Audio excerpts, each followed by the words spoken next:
Okay. Let's go into your reading here. The first two cards we have out is the Temperance card and the Judgment.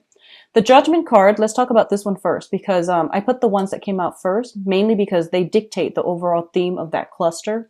So the Judgment card indicates a lot of contact, a lot of communication, a lot of family reunions and things like that coming through via social circle, family unit, as well as new beginnings in all aspects of your life as well, okay? So the Judgment is a card that indicates a new phase in your life is beginning. And I feel like you come into this new phase in your life in a very wobbly manner. Like you're kind of like uncertain. You're taking temperature and you're just like treading very, very slowly and you're not really sure if you're on the right track. I feel for a lot of you, a relationship might have recently solidified and you're trying to work your way around each other.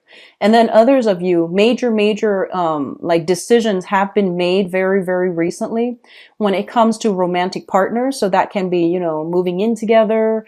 That can be, I feel like more on the emotional front. It's something that is emotionally destabilizing for you because it's new, it's different, and it's something that you're not used to. I also feel there are some family things coming through where one parent might be feeling under the weather, you're far away, you're hearing about this and you're contemplating, taking a trip to come see them. And likewise, I feel like something about family, especially for those of you with children, medical, procedures, diagnoses, and even coming in for tests, coming in for flu shots, coming in for maintenance when it comes to the health of a child or health of parents. So all of these things are coming through in very, very subtle ways, and they all hit you like different times of the month. And I feel like, all of a sudden you get a call and it does worry you because you are a very family oriented sign. And I do sense, like you identify very, very strongly with your family unit. Even if you're single right now and you don't have a family, I feel like that childhood family that you grew up in, whatever affects them, you feel like it affects you. So I do see a lot of that coming through, and then, people playing phone tag, and then you have to get back to them, when you can. And then when you can, you stay on the phone for way too long because they have a lot of other things that they want to tell you. So I feel like it's just a lot of time that is being devoted to family members to, especially if they're going through some type of medical diagnoses and things like that. Okay.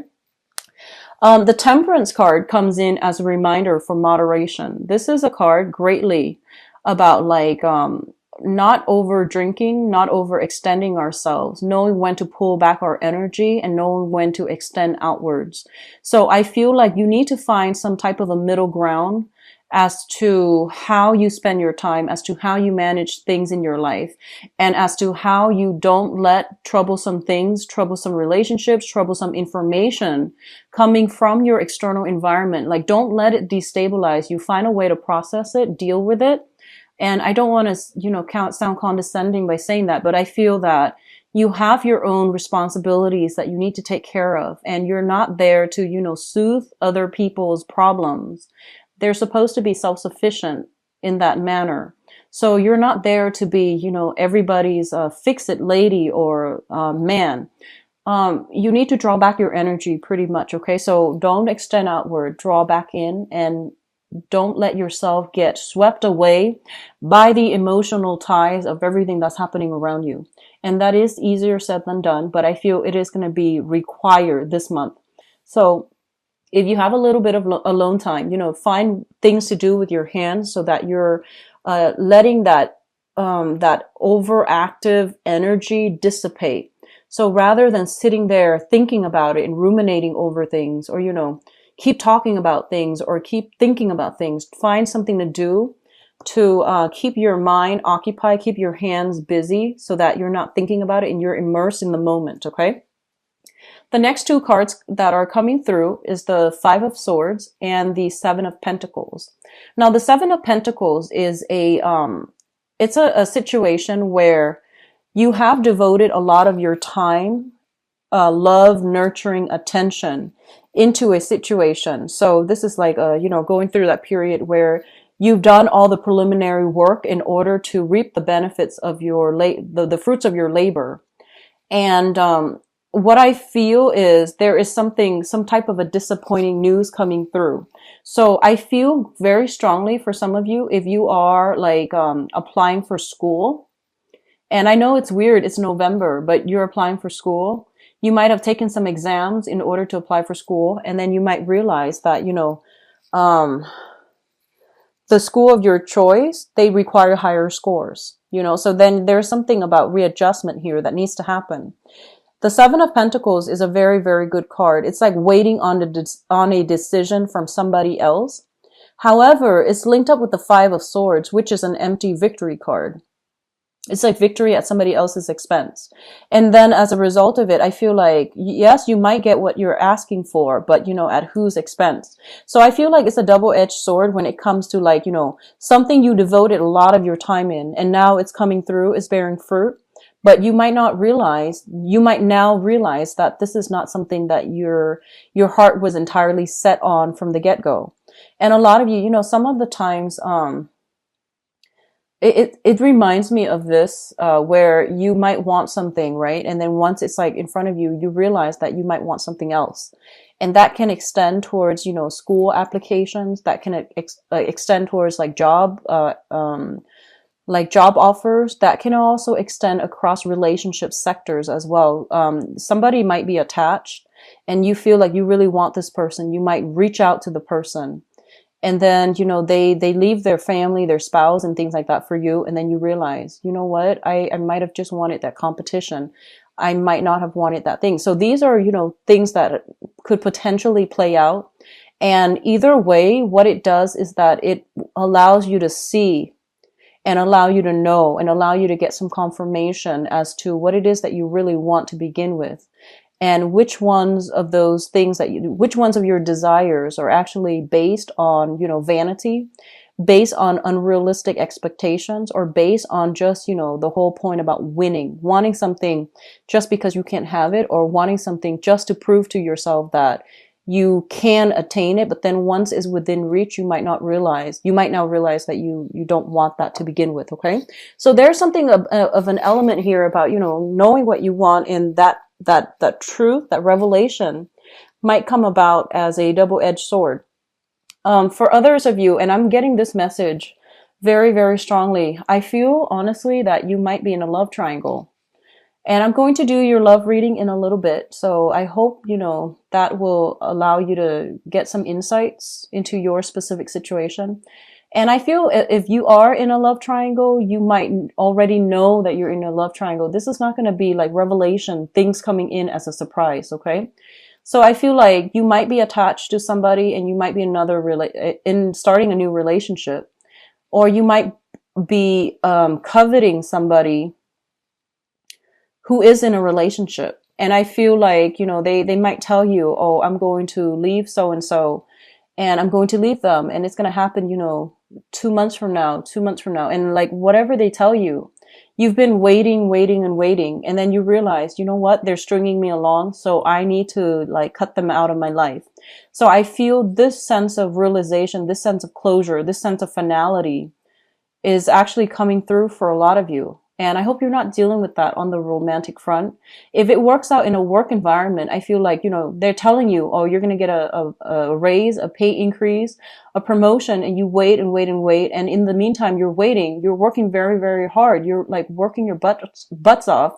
And as a result of it, you just realize, they're stringing me along. So I feel like either way, this month is going to bring a massive amount of closure. And this is actually an energy I've been feeling for a lot of signs, not just for you guys, but I feel like for you guys, it's a little bit more clear so that you can move once and for all past it, and that you can focus your energy on people, on projects that are worth your time. So that's coming through here. The next cluster here, we have the Queen of Cups as well as the Eight of Pentacles. So you have a water sign. This is a Pisces, a Cancer, or a Scorpio. This is somebody with a lot of good advice, good counsel, and somebody that, you can turn to, whenever you need some guidance. So I feel like this can serve as a relationship partner, but or even a friend, or a family member. But what I'm feeling overall is that this is somebody who's very, very emotionally supportive of you. So whoever they are in your life, they are, sun, moon, or rising, Pisces, Cancer, Scorpio. They are somebody who is very kind, emotionally supportive. They believe in you, and they always, like praise you, say good things about you, and they give you that emotional support. And they might, so for example, they might tell you, reach for the stars and you will always, always achieve your dreams. And I feel like even through the times that you doubted yourself, through like many disappointments, they have always been there for you. And I feel like this is the month in which this person is going to be front and center in your focal point, and they are going to give you, if you were trying to reach for the stars and you feel like you have failed, or you feel like you need to do some readjustments when it comes to your goals and expectations, I feel like they're still there giving you that emotional support, and they're showing you how to do something in order to move things along. A lot of you might be sending out resumes, and I feel like resumes for scholarships, resumes for schools, resumes for work. If you are sending out resumes for work, I do feel this person, well, for whatever you're sending out for, I do feel this person is giving you some valuable insights as to, what you should include. And I feel that it would be in your best interest to try to follow their advice. They're going to give you very, very good, solid advice. If you are looking for work, if you're thinking about, applying for schools and, changing your career direction. So before, if you were doing medicine, now you might be thinking about law. That's also what I'm feeling. And you might be doing like a drastic 180 where you're just like, I'm not really sure if this is the right career track for me. So I want to explore this other option. And I feel like you have somebody here that's going to be able to give you some guidance. Okay. One of the things that they might say to you here is, don't be so, they might say something like, so that you know who this person is. They might tell you, don't abandon projects too early. They might tell you, keep working at it, work at it until you've exhausted all possibilities before you change your direction. So there's somebody who really values hard work and dedication and, that stick-to-itiveness. And they might tell you, keep working, keep at it. You're going to be good. You're going to be safe. You're going to be okay. And you deserve it. So I feel like they keep pushing you to work towards a specific goal and to never give up. So that's the type of emotional support you're getting from this person, okay? And they're going to help you along the way as well. Job applications, I do see that. I see scholarship, grants, applications. And I feel like it's highly competitive as well, okay?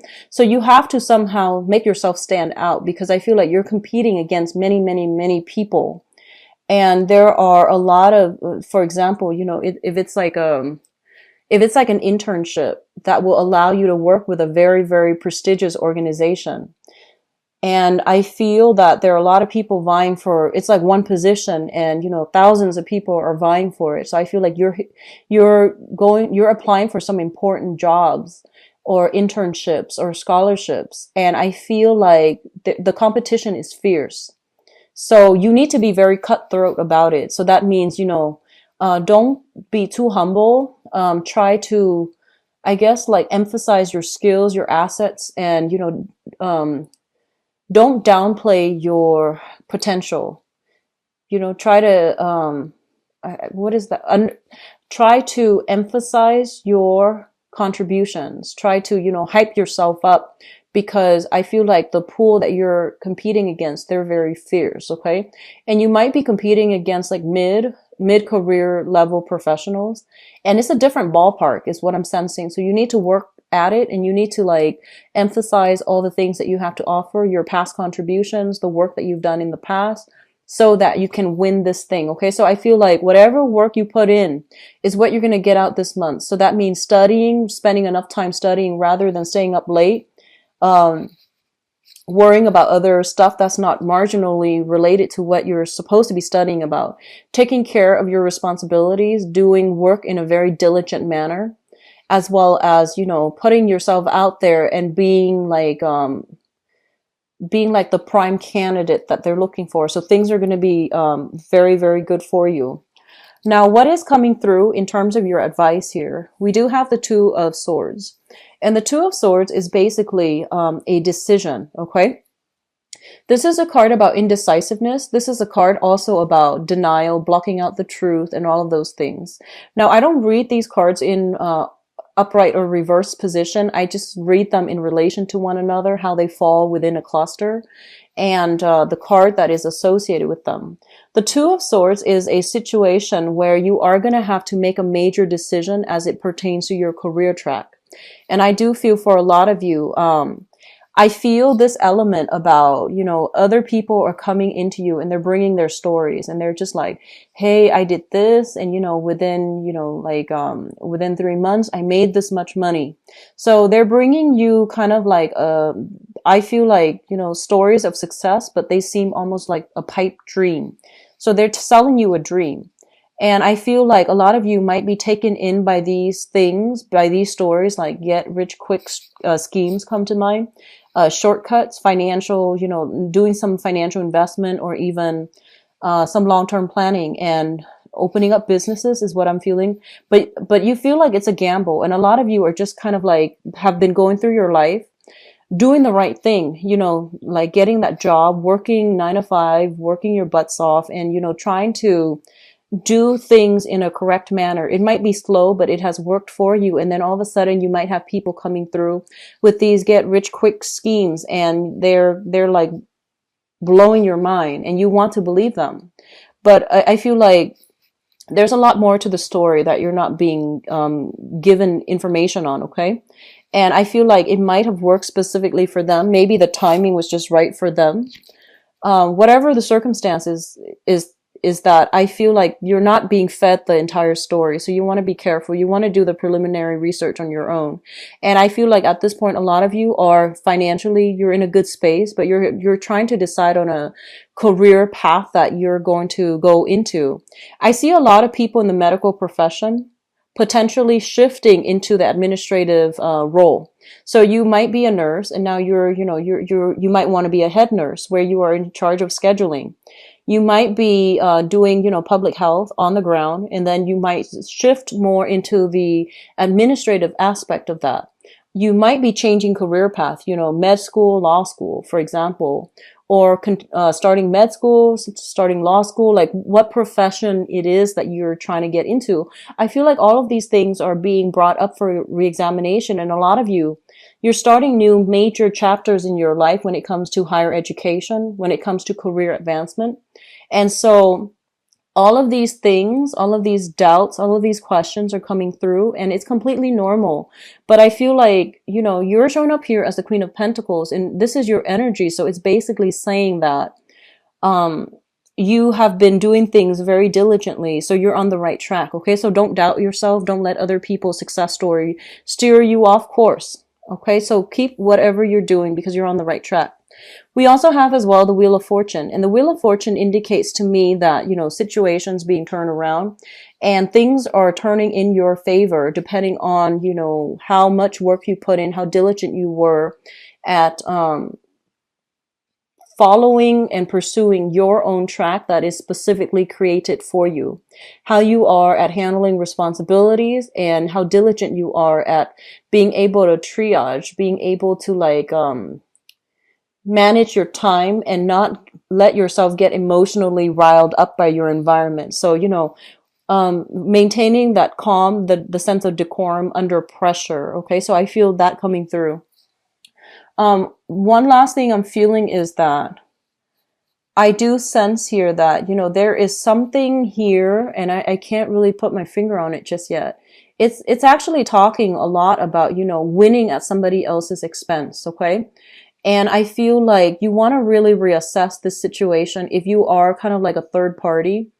And, that's never a good thing overall.